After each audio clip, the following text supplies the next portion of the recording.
So the Orc's funeral, otherwise known as When Fantasy Changed. So recently, I was watching Critical Role season 4. I know I made a short on one of their terrible problem players, but this isn't really about that. This is sort of intended to be a conversation as much as possible for a super small channel. But if you're watching and you have the time, I'd love to hear comments, especially across the generations. I know that, the people who do view my content they're on the spectrum. That we have some boomers, we have some Gen Xers, we have some millennials, and I know we have some Gen Zers out there who are watching these videos. Just in the analytics. So please, this isn't one of those like, oh, this generation is terrible. It's really not about that.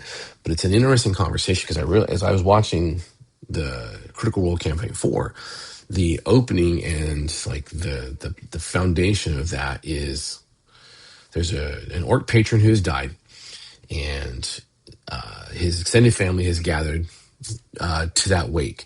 But the extended family isn't orcs. It's orc, it's wolfkin, it's a tiefling, it's a fairy, it's an elf, it's a dwarf, it's a human, it's this mishmash. It's in modern vernacular, it's a blended family. In my day, you wouldn't have seen that. It would have been a completely different thing. It would have been all orcs, or you wouldn't even have really dealt with this like that. And so this is what I find interesting, and kind of like in this, first thing is like from epic quest to conversation, and myth and meaning and how it falls in between.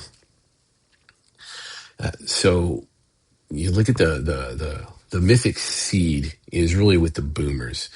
That's what we're talking about. Is you really do have the generation. You got 4 generations right now, and kind of a 5th, since Gen Alpha is now of age to play these games.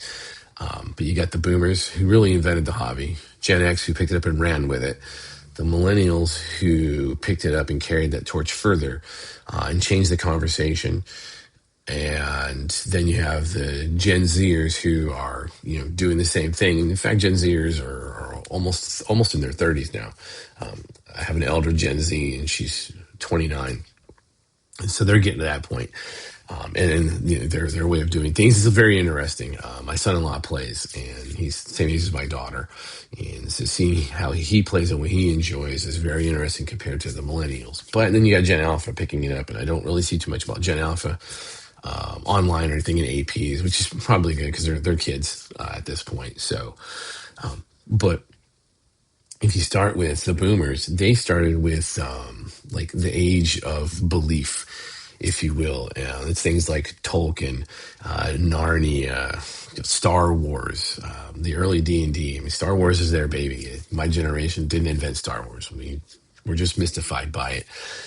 But if you look at how they do business, and how they reignited that fire of myth and of meaning, I think that's where you can see how, like, okay, they really pulled all of those older stories up, and they managed to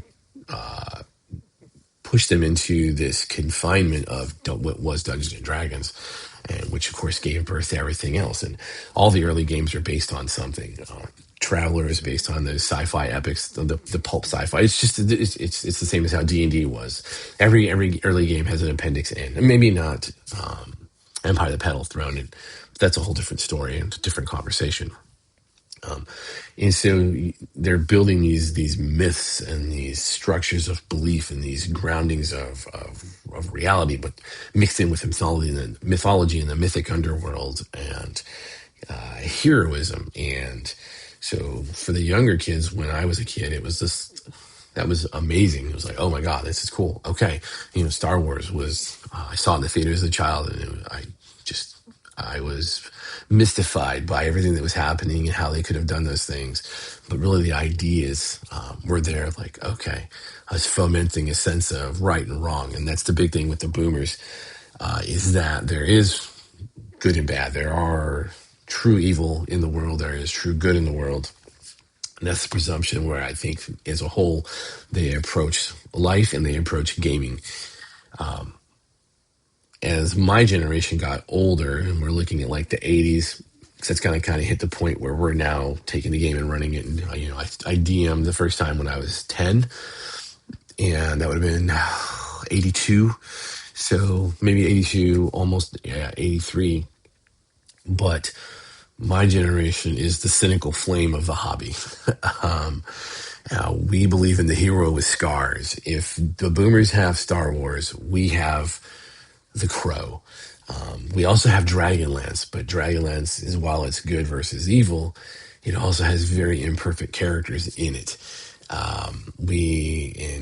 It's an overarching, like even the Crow is this overarching theme of good versus evil, but we have the heroes that are a little shady. They're not evil, but they just have a little grime to their backstories. Dragonlance, you're looking at Tanis, a good hero, but he was a half elf, and they really wrote that into the story. With the Crow, it is what it is. He's a very morbid gothic tale. So for us, we took these myths and we started to change them, where the heroes are conquering darkness, they're fighting darkness, but they're not running to do it. They're limping to do it. The heroes are mattering just as much. The world is super corrupt. And that's, I think, is where we start to see a little bit of the shift. We don't want the salvation of the boomer generation. We like the sacrifice of the hero. Hopefully that's making a little bit of sense. But you're looking at like moral clarity tagged to cynicism. That's huge for us. And then so you get this tragic hero story that we embraced. We look at duty over comfort, and I can kind of see how that were even that molded my even personal career choice, being in the military and the things that I've done. I can see that where it was duty over comfort. Then you start to have this, I don't know what's a good term for it, empathy. Empathy enters the hobby to a high degree. And that's the millennial generation. It's like the fellowship of healing, if you will.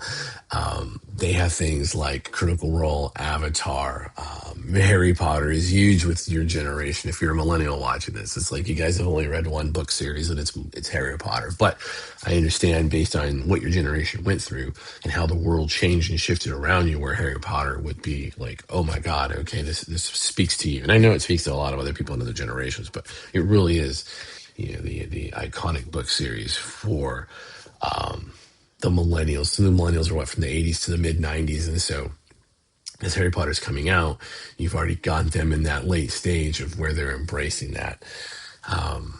And so if you're looking at what matters more is community. Harry Potter Hogwarts is about community. It's about pulling everyone in that you can. It's about being as inclusive as possible. This is really more about therapeutic fantasy in a millennial lens.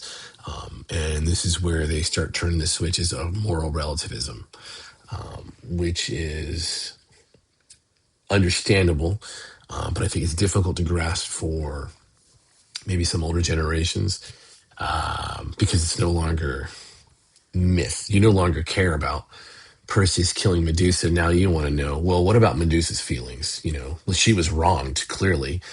She was cursed. And yes, if you read the actual Greek myths, yes, there's a lot to that. And that might be because older generations, we had a simplified viewpoint. I don't know, but Medusa's still evil for us. She still does terrible things to people, and she needs to be stopped. And stopping her, can change the course of the universe. For the millennial side, yes, it's that empathy to, I'm not going to say empathy to the villain, but it's the desire to understand what makes a person, and how do you still include them, or how do you deal with them as part of your community. And that's a conversation that's been happening more and more as I watch. So Critical Role is really what kicked this off, when I realized, like, oh my God, they're playing this game of this blended family. It was just so outside what is normal to me. I'm still down with orcs being bad, vile, evil creatures. Just as, Tolkien intended them to be, whether they're under the yoke and influence of a dark god and a dark, a fallen angel or not. It doesn't really matter. But it's the intention of Dungeons and Dragons and everything else. Gnolls, they're also. I don't want to know why the Gnolls do the things they do. I really don't. They're there for they're there for the slaughter for the earlier adepts of these games. And so it's kind of where we are. And then now you're seeing some influencers come in there doing tabletop RPGs, and then you're getting the Zoomers in here. Uh, and now that the Zoomers are really mixing up, and not in a bad way, but they're remixing. I guess it's a better word for it, a more modern term in the current vernacular. They're remixing the monomyth and the inclusive community. And it's like this oscillation in like not postmodern, but there's like they oscillate between a meta construct of the spread of the game's intent and designs. And so there's like you can have more than one truth. Yes, you can have a Medusa who's been wronged, but you can also have the Medusa that is a pain in the ass that needs to be slain. And that's you do see a lot in how they play the games. However, they do still want a little bit deeper understanding. Where now it's not like, oh well, your paladin needs to go on the quest. It's now about the identity of the quest and what it means to undertake a quest. And it's not really the why we're undertaking the quest, but it's the how we're going to undertake this quest, and it's how does this benefit the world? How does this benefit folks around me? How does this benefit everyone, instead of just the old days, like we're going to kill a dragon because it wants to eat the versions that are being presented to it. And that was good enough for Gen X. And the boomers like, well, cool, let's clear that dragon. We're going to deal with it. And then we said with millennials and went, well, why is the dragon, what made the dragon upset? Is it because of the humans building the dragon lands?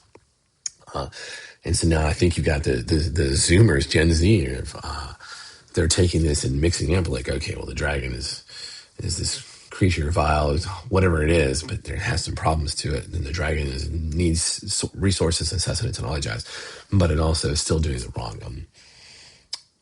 I'm not sure 100% if that's getting through, but yeah, that's kind of the framing of what I'm seeing. But yeah, it's just if you take that, it's like I don't think myth has vanished. I think some people want to kill myth, which is really weird. And I think that might be a deeper conversation we can have because I think myth is inconvenient for many people. But I do and I want to have this conversation about how the translation of myth through the lens of a generation shifts, and slides, and how that has changed gaming. Because Critical Role, like I said, Critical Role Campaign 4, that started the campaign. I don't hate it. I watched it. I'll watch all of it, but that is so vastly different than the way I would ever even think about starting a game.